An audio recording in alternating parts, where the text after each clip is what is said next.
Welcome back, everyone, and happy Memorial Day. We're going to be reading some stories based on this first story. It's about the American Revolution, but we're going to be reading various stories about our men and women in uniform. So we hope that you stick around with us for our other stories about spring and summer and about new growth and taking bold action together. We hope these stories will inspire you to live boldly, take wise chances, and with our friends and family make a difference together. So our first book is Victory or Death, Stories of the American Revolution by Doreen Rappaport and Joan Verniero, and illustrated by Greg Call. So go ahead and lean in with the spirit of adventure, grab a friend, and let's enjoy the story together. The Decision, George Washington. It was Christmas Eve, 1776. George Washington had a desperate situation on his hands. Since forcing the British out of Boston last March, the Continental Army had suffered one humiliation after another. 4 months ago, they had lost Long Island. They had retreated from the city of New York in September and from White Plains in October. For the past 2 months, Washington had kept his army on the move. His soldiers were ill from dysentery, pneumonia, and yellow jaundice. Some were deserting. Most soldiers were due to return home after the new year. Washington knew his men needed a victory to convince them to re-enlist. The British Army was spending the winter in New York. Hessian soldiers, hired out by their German lords to fight for the British, were not as lucky. They had been ordered to stay in New Jersey to protect the outpost line along the Delaware River. Twilight was giving way to darkness on Christmas Eve, 1776. As General George Washington's officers ate cold meat and sipped small beer, brewed with hops, the beer was weaker than ale, but they were glad to have it. When the food was cleared away, the lanky 43-year-old Virginian rose to speak. He explained that he had made what might be his most important yet troubling decision so far. He hoped this decision would turn the tide of the war towards the patriots. Late in the afternoon tomorrow, on Christmas Day, the army would cross the Delaware River from Pennsylvania into New Jersey. They would march under the cover of darkness and attack the Hessian soldiers in Trenton. The Hessians would undoubtedly be celebrating Christmas and be caught off guard by the attack. The plan was simple. Simple but difficult. The plan was simple. Washington had divided the troops into 3 groups. He would lead 2,400 men across the river near McCawkey's Ferry, Pennsylvania, landing 9 miles north of Trenton. A second division of 1,000 men, led by General James Ewing, would cross the Delaware a mile south of Trenton and seize the bridge over the Ashamping Creek. Colonel John Cadwalader, 20 miles downstream at Bristol, and attack the Hessian outpost there. That action would be a diversion from the main attack and kept the Hessians in Bristol too busy to go to Trenton.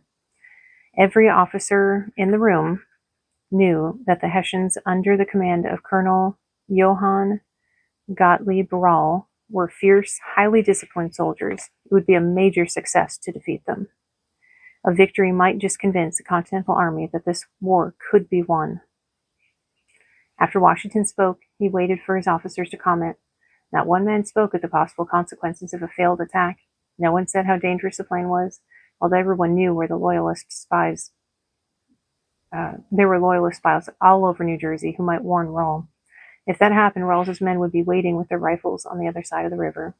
Washington stood at the edge of the Delaware River in McCawkey's Ferry. He pulled his thick wool coat around him as tightly as possible. It was impossible to stay warm, even properly dressed as he was.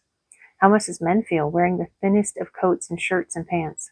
Many had rags around their feet instead of shoes. Still others were barefoot. Some wore broken shoes. The snow beneath their feet was tinged with blood. Although their feet and hands were almost frostbitten, not one man murmured a complaint. No one could tell Washington that Americans were not courageous. These farmers, carpenters, blacksmiths, merchants, and fishermen were giving all they had to fight for their country under unbearable circumstances. He was asking them to do the near impossible, and they were doing it. He prayed that he had made the right decision. He listened as one of his officers quoted Thomas Paine. He hoped Paine's fiery eloquence would rally his men. "These are times that try men's souls," the officer read. The summer soldier and the sunshine patriot will, in this crisis, shrink from the service of their country, but he that stands it now deserves the love and thanks of man and woman. The harder the conflict, the more glorious the triumph. The troops lined up silently across the river. 800 feet of water separated Pennsylvania from New Jersey. Today the river was choked with ice. The morning had been cold but sunny. By noon the temperatures rose into the 30s. Ooh, the 30s! Then a cold front moved in. There were ice floes everywhere. Washington worried that the ice might thicken even more. If it thickened too much, the boats would not be able to move. His only hope of getting the army across was Colonel John Glover's regiment. Glover's regiment was unusual for the times. It consisted of free Negro and white fishermen and sailors from Marblehead, Massachusetts. Most of the white soldiers in the army had never seen Negroes work as their equals. Many didn't like the idea and some hated it. Washington greatly respected Glover's soldiers. They had proved their extraordinary skill this past August when the British had the rebels hemmed in on Brooklyn Heights. Through a dense fog and rain, they had ferried 9,500 men, horses, cannons, and supplies across Long Island Sound to escape. If humanly possible, they would not fail him now. Move on. Colonel Henry Knox's deep bass voice boomed as he tried to hurry the men into the boats. Knox was in charge of artillery, which amounted to only 18 cannons. The 2,400 soldiers would cross first, then the 200 horses, and finally the 18 big guns. The best boats for crossing were the Durham boats. These black boats were 40 to 60 feet long with slightly pointed ends. They were designed to haul heavy loads of pig iron. Washington watched Glover's men push away from the Pennsylvania shore. The snow was falling more densely now, and it was almost impossible to see the boats. But still Washington tried to follow their movement across to New Jersey, then back to Pennsylvania, then across to New Jersey again. After an hour, Knox told Washington there were enough men on the New Jersey side to provide protection. He could cross now. He stepped onto a boat. General Nathaniel Greene followed at his heels. Greene was a Quaker. His people were pacifists. They did not take up arms, but Greene believed so strongly in independence that he joined the army. The boat rocked as other men stepped into it. Ice banged at the sides of the boats as it slid away from the shore. General William Blacker's muscular arms fought the swift current. He alternated, oars pull, oars pull. The ice crunched against the hull as the boat lurched slowly forward. The vicious wind bit Washington's cheeks and burned his eyes. He could not see through the blinding snow to New Jersey, but Blackler seemed to instinctively know where it was. Oars, pulls. The ice banged and banged against the side of the boat. Sleet drenched Washington's coat through his cotton shirt. The wet cotton irritated his skin, which burned and felt frozen at the same time. How far across were they? Had they made any progress at all in these swollen waters? Suddenly the boat bumped against land. 2 officers grabbed at the snowy riverbank. It took several minutes to steady the boat, for even at the shoreline the current was strong. Washington stepped onto New Jersey soil. The few hundred soldiers who had already crossed were standing or sitting on the snow. There was no enemy in sight. It was 8 o'clock. He had calculated that the whole army would cross by midnight. Ooh, that's not at all close. So he calculated everybody would be over by midnight, but it was 8 o'clock. Wow. It was clear now that it would be closer to 3 or 4 in the morning.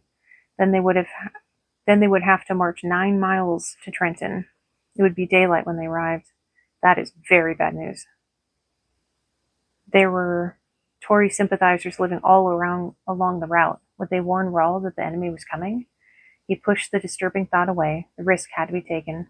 Washington pulled his wet cloak about him through sleet and freezing rain, watched the blur of boats going back and forth, from Pennsylvania to New Jersey, back to Pennsylvania, then across to New Jersey. Sit down, his officers urged. He refused. He had no right to comfort when his men stood without shoes soaked from head to toe. An hour passed. A second hour. Someone brought over a wooden box and persuaded Washington to finish his vigil on it. It was not until 3 in the morning that men, horses, and cannons had crossed. Washington despaired. His plan to surprise the Hessians by midnight had gone afoul. Were Ewing and Cadwalader's men across by now? There was no way of knowing and no turning back. He had to push on. So he's 3 hours late, and he doesn't know if the other boats had already crossed. Yikes. He had to push on. 3 scouts rode ahead. There was no one on the road, but then, who would be out on such a night? There had to be some advantage to this terrible weather. The snow soon combined with hail. Oh, lovely. The frozen pellets whipped at Washington's back. He felt as though he were being cut by a knife. Ugh. How could his men endure this in their ragged shirts? Soldiers with bare feet slid on the ice. Ugh. They struggled to get up. He ordered his officers to march alongside the men and encouraged them. Victory or death! Victory or death! The officers repeated.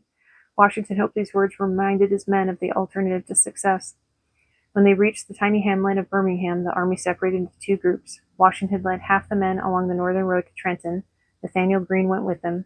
General John Sullivan and Colonel John Stark took the rest of the troops by the southern route.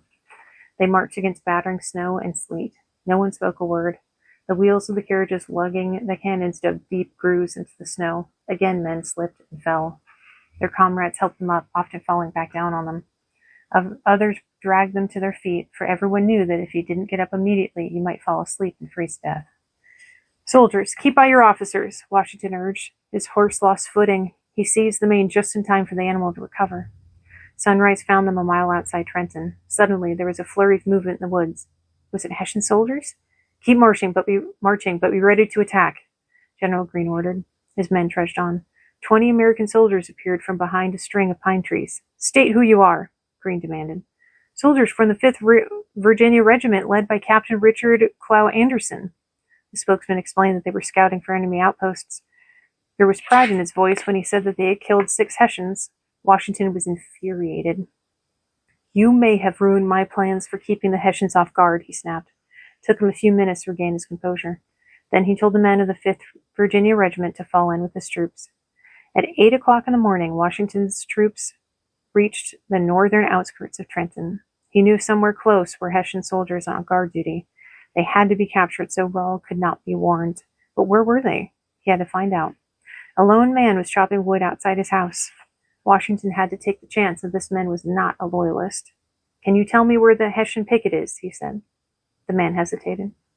"You need not be frightened," said one of Washington's aides. "General George Washington is asking the question." The man pointed to a house on the left side of the road, but before Washington could give any orders, a Hessian ran out of the house firing his musket. A second man ran out firing, then a third. From behind trees and fences, Washington's men fired back. There was a boom of cannons from the west and the south, then another thunder of explosions, then the sound of musket fire. The army was attacking Trenton. His plan was working. Within minutes, Washington received reports of the battle. The cannons had awakened the Hessians. They were running out in the streets, pulling up their pants and boots and firing wildly through the blinding snow. They ran in all directions trying to get away, but they couldn't. The Americans were everywhere. American soldiers suddenly appeared in one street and then reappeared in another street. They ran through the blinding snow, shouting and firing at the Hessians, their bayonets poised to attack. Those who had swords were swinging them at everyone in their path. It was as Washington had known it would be. His men weren't afraid of anything. As the battle continued, Washington received more updates. The cannons had worked their damage, but despite cannon and musket fire all about them, a few Hessian soldiers reached the 2 cannons in front of Colonel Rawls's headquarters. They got off 2 shots, then hitched the horses to the cannons and moved the big guns up the icy street. Rebel fire downed them. Colonel Rawle mounted his horse and rallied his men to battle. "Be calm," he commanded as they fell in a line behind them. "Fix your bayonets," he shouted. 300 strong, they marched down the street into the thick of the enemy's fire. A ball from a musket of a Pennsylvania soldier hit its mark, and Rawle was wounded. Rawls's soldiers carried him away from the battle. His leaderless men refused to surrender. They marched 2 deep in a straight line down the main street of their own counterattack. In the swirl of icy rain, it was impossible to see them. The Americans waited patiently until they were within 200 yards. They ran towards them, muskets in hand, though most knew that their wet gunpowder would never fire. The Hessians fired back. Their wet weapons did not work either. They tried reloading, but by that time the Americans were all over them, swinging their muskets with fists. Within 90 minutes, the musket and cannon fire came to a halt, and Washington received the news that Rawle wanted to surrender. When the dying commander presented Washington with his sword, the American general promised to treat Rawls's captured soldiers with honor. Washington called his officers together, expressing his pride in the courage and resourcefulness of their men. He couldn't have been more pleased to hear the statistics. The Continental Army had captured 868 Hessians, 6 cannons, 1,000 muskets, 40 gallons of rum, and the musical instruments of Colonel Rawls's band. 22 Hessians were dead, 98 were wounded. No one knew as yet certain how many Americans were killed, but it was believed to be very few. Unfortunately, at least 500 Hessian soldiers had escaped via Sunping Creek. General Ewing's men were not there to stop them. His troops had not been able to cross the Delaware. Cadwallader's men had managed to cross the river, but returned to Pennsylvania when they couldn't get their cannons across. Washington was perplexed why neither group had been successful, but he said nothing. He asked his officers, should they march north to Princeton and surprise the Hessian forces there, or should they return to Pennsylvania with their prisoners? Greene and Knox pressed to go ahead, but the other officers were against it. The weather was still brutal. The men were exhausted and wet. Many had drunk too much of the captured rum. That's why you don't do that. Washington decided the army would return to Pennsylvania. As Washington had hoped, the victory at Trenton boosted morale. More than 1,400 American men agreed to reenlist in the Continental Army for an additional 6 weeks. They were joined by 3,600 recruits from volunteer militias in Pennsylvania. On January 3rd, Washington led his troops in a successful attack on Princeton. In 3 short weeks, the Continental Army had retaken New Jersey. The Continental Army could rest now for the remainder of the winter while their commander-in-chief planned his strategy. All right, that does it for that chapter, and we'll see you for the next one.